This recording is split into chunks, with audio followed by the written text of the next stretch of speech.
तो इस रिपोर्ट के जरिए आपने जाना कि किस तरह से पटाखा फैक्ट्री संचालक के परिजनों और पुलिस के बीच जो है उस संपर्क की जानकारी सामने आई है। 4 पुलिसकर्मियों को लाइन हाजिर किया गया है और आने वाले टाइम में इस मामले पर और भी कई खुलासे होंगे। आगे बढ़ते हैं। अब राजस्थान के प्रसिद्ध कान्हा रेस्टोरेंट पर आयकर विभाग की रेड गुरुवार को भी जारी रही। इन्वेस्टिगेशन विंग ने इस छापेमारी में अब तक की सबसे बड़े टैक्स चोरी के नेटवर्क का खुलासा करने की तैयारी कर ली है।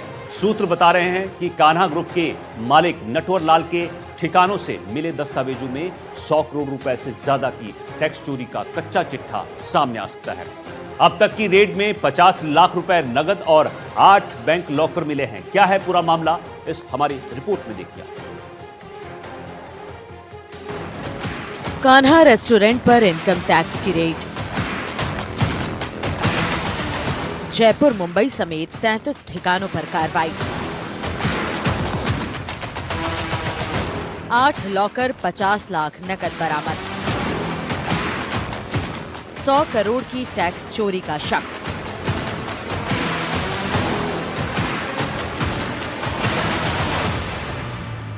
आयकर विभाग ने प्रदेश के फेमस फूड रेस्टोरेंट चेन के ठिकानों पर बड़ी कार्रवाई की है।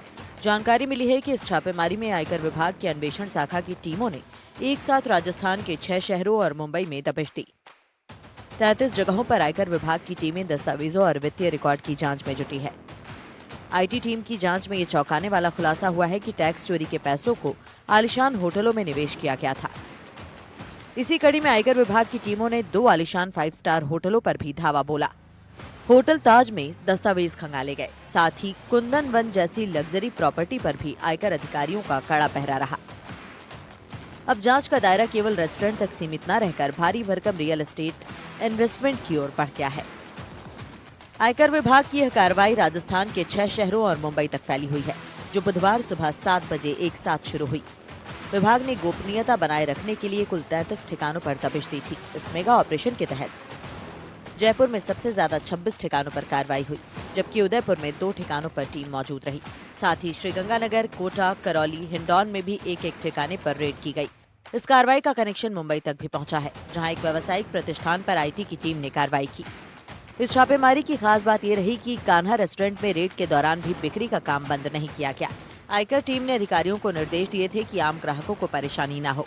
रेस्टोरेंट में सेल्स का काम सामान्य रूप से चलता रहा, जबकि अंदरूनी कमरों और ऑफिस में आईटी टीम दस्तावेजों, कंप्यूटर, हार्ड डिस्क और बैंक खातों की गहनता से पड़ताल करती रही।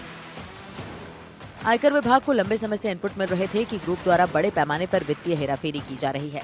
काफी दिनों की रेकी और पड़ताल के बाद बुधवार को विभाग के सैकड़ों कर्मचारी और सुरक्षा बल एक साथ एक्टिव हुए।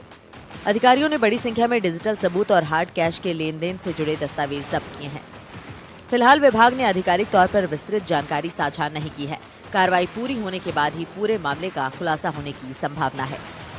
और पूरे राजस्थान में ये जो दबिश है वो लगातार जारी है और इनकम टैक्स को डाउट है कि कम से कम आप ये मान के चले निश्चित तौर पर कि 50 करोड़ या 100 करोड़ से अधिक की जो टैक्स चोरी का खुलासा है वो होना संभव जो है बताया जा रहा है। और जो कान्हा रेस्टोरेंट के जो यहाँ के जो स्टाफ है वो भी कहीं ना कहीं मीडिया से भी कहीं ना कहीं बातचीत करने को तैयार नहीं है, कोऑपरेट नहीं कर रहे हैं और अंदर जाने से भी रोक रहे हैं। बहरहाल इनकम टैक्स की टीम यहाँ पर लगातार कार्रवाई कर रही है। निश्चित तौर पर कार्रवाई जो है वो अगले 1 या 2 दिन भी जारी रह सकती है और उसके बाद पूरा जो कंक्लूजन है वो यहाँ पर निकल जाएगा कितने करोड़ों का टैक्स चोरी का खुलासा हुआ है। बहरहाल इनके 8 बैंक लॉकर भी मिले हैं, उसको भी यहाँ पर चेक किया जा रहा है। दीपक चावला, एनडीटीवी, जयपुर।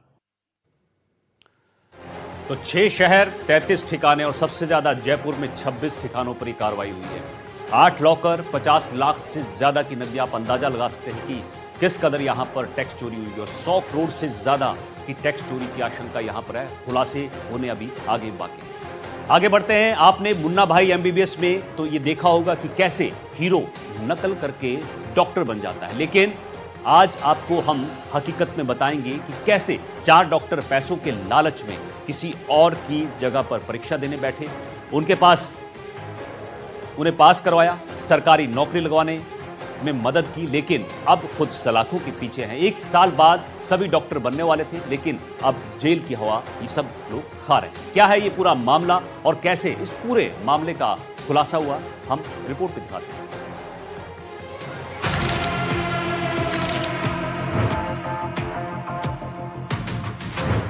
एसओजी का बड़ा एक्शन, डमी कैंडिडेट के खिलाफ बड़ी कार्रवाई। एमबीबीएस छात्रों ने दी दूसरे की परीक्षा, पैसों के लालच में बने डमी कैंडिडेट। 3 से 5 लाख लेकर पास कराई परीक्षा। जयपुर एसओजी टीम ने डमी कैंडिडेट के खिलाफ बड़ी कार्रवाई की है। वरिष्ठ अध्यापक द्वितीय भर्ती परीक्षा मामले में एसओजी टीम ने कार्रवाई कर 4 डॉक्टरों को पकड़ा है। इस भर्ती परीक्षा में साइंस का पेपर था और साइंस का पेपर एमबीबीएस के स्टूडेंट ही पास कर सकते हैं। इसलिए एजेंट के जरिए इन 4 डॉक्टरों ने डमी कैंडिडेट के रूप में परीक्षा दी। 3 से 5 लाख रुपए परीक्षा में पास करवाने के लिए एक आरोपी डॉक्टर ने लिए और ये सभी 2023 परीक्षा के बाद से लगातार फरार चल रहे थे। एसओजी की टीम ने आरोपी प्रिंस, महेश, महिपाल बिश्नोई और सहीराम के ऊपर 10,000 रुपए का इनाम भी घोषित किया हुआ था। एसओजी की टीम ने कोलकाता, जयपुर, कोटा और अंडमान से इन्हें गिरफ्तार किया है। हम लोगों ने फोटोग्राफ के आधार पे जो टेक्निकल आधार पे करे, इन सब की भी एक एक की लोकेशन आइडेंटिफाई करी। उस लोकेशन के बेसिस के ऊपर हमने पाया कि हमारे 4 संदिग्ध, एक चारों डॉक्टर हैं, चारों एमबीबीएस की पढ़ाई कर रहे हैं। एक जना अंडमान एंड निकोबार में एमबीबीएस स्टूडेंट है, दूसरा कोटा में स्टूडेंट है, तीसरा एमबीबीएस स्टूडेंट कोलकाता में है, वहाँ के मेडिकल कॉलेज में, चौथा अपने आरयूएचएस में है और उसके अलावा 2 जने सरकारी नौकरी में हैं। इनको आइडेंटिफाई किया गया और इनके ऊपर एक साथ दबिश दी गई और इनको दबिश देके इनमें से 5 जनों को हमने 5 जनों को हमने गिरफ्तार कर लिया है और एक जने को हिरासत में लिया है फर्दर उसका वेरिफिकेशन और डिटेल्स आइडेंटिफिकेशन के लिए। एसओजी की टीम ने प्रिंस को कोलकाता से गिरफ्तार किया, महेश को जयपुर से, महिपाल को कोटा और सहीराम को अंडमान से। आपको बता दें कि प्रिंस एमबीबीएस 4th ईयर का स्टूडेंट है और उसने परीक्षा में बैठने के लिए 2.5 लाख रुपए लिए थे। एआई तकनीक से सभी को पकड़ा गया। टीम ने एक सॉफ्टवेयर बनाया जिसमें 40 लाख स्टूडेंट्स का डेटा देखा गया और इसमें से फोटो के आधार पर इन सभी आरोपियों को गिरफ्तार किया गया।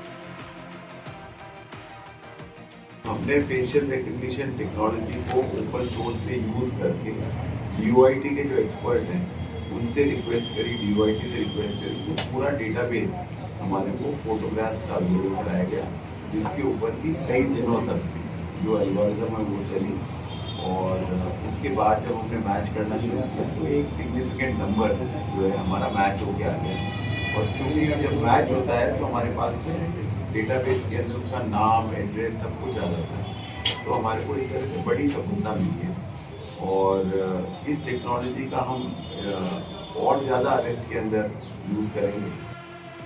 अब आपको बताते हैं कि किस आरोपी ने कौन सी परीक्षा किसकी जगह पर दी। प्रिंस ने उदयपुर में मनोहर के स्थान पर परीक्षा दी।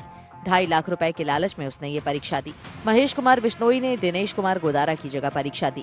दिनेश कुमार गोदारा को पहले ही गिरफ्तार किया जा चुका है। महेश ने इसके बदले 3 लाख रुपए लिए थे। महिपाल बिश्नोई ने सूरतराम मीणा की जगह परीक्षा दी। सूरतराम मीणा को भी पकड़ा जा चुका है। इसके बदले 5 लाख रुपए लिए थे। सहीराम ने दिनेश कुमार की जगह परीक्षा दी। दिनेश कुमार को भी पहले ही गिरफ्तार किया जा चुका है। परीक्षा में बैठने के लिए 3 लाख रुपए लिए। एसओजी की जांच में सामने आया है कि इनमें से कुछ डॉक्टर एजेंट के जरिए संपर्क में थे तो कुछ डायरेक्ट इन्हें जानते थे। सबसे जरूरी बात यह है कि ये सभी पैसे के लालच में थे और पैसों के लालच में इन्होंने अपना एमबीबीएस करियर दांव पर लगा दिया।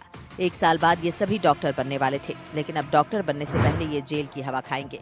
क्या इन्होंने एमबीबीएस भी फर्जीवाड़े से की या किसी नकल माफिया की मदद ली? फिलहाल एसओजी इसकी जांच कर रही है। ये सभी पढ़ने में होशियार थे और इनके लिए साइंस का पेपर सॉल्व करना बेहद आसान था, इसलिए ये परीक्षा देने के लिए जयपुर आए थे। परीक्षा देकर सभी अलग अलग राज्यों में फरार हो गए और वहां से एमबीबीएस कर रहे थे। फिलहाल सभी से पूछताछ की जा रही है। बड़ी बात यह है कि इन्होंने 2 से 5 लाख रुपए का लालच लिया। उस समय जब टीचर भर्ती परीक्षा हुई 2022 में, तब साइंस का पेपर था, तो साइंस के पेपर में एमबीबीएस के स्टूडेंट बहुत ज्यादा इंटेलिजेंट होते हैं। बस इसी इंटेलिजेंस का इन्होंने फायदा उठाया और दलाल के मार्फत ये इनके संपर्क में आए और उनकी जगह इन्होंने परीक्षा दे दी और उसके बाद 2023 से लगातार फरार चल रहे थे। 10,000 रुपए का इनाम भी एसओजी की टीम ने इन पर रखा था और इनको अंडमान, कोटा, जयपुर से इनको एसओजी की टीम ने पकड़ा है। अब बड़ा सवाल ये है कि क्या इन्होंने एमबीबीएस में भी इस तरह से फर्जीवाड़ा किया है, ये जांच का विषय है और किस दलाल के मार्फत ये इनके संपर्क में आए उनको भी एसओजी की टीम तलाश कर रही है। लेकिन एक चौंकाने वाला खुलासा हुआ है, पहली बार संभवतः एमबीबीएस के स्टूडेंटों ने डमी कैंडिडेट बनकर परीक्षा दी है। बहरहाल सभी से पूछताछ की जा रही है। दीपक चावला, एनडीटीवी, जयपुर।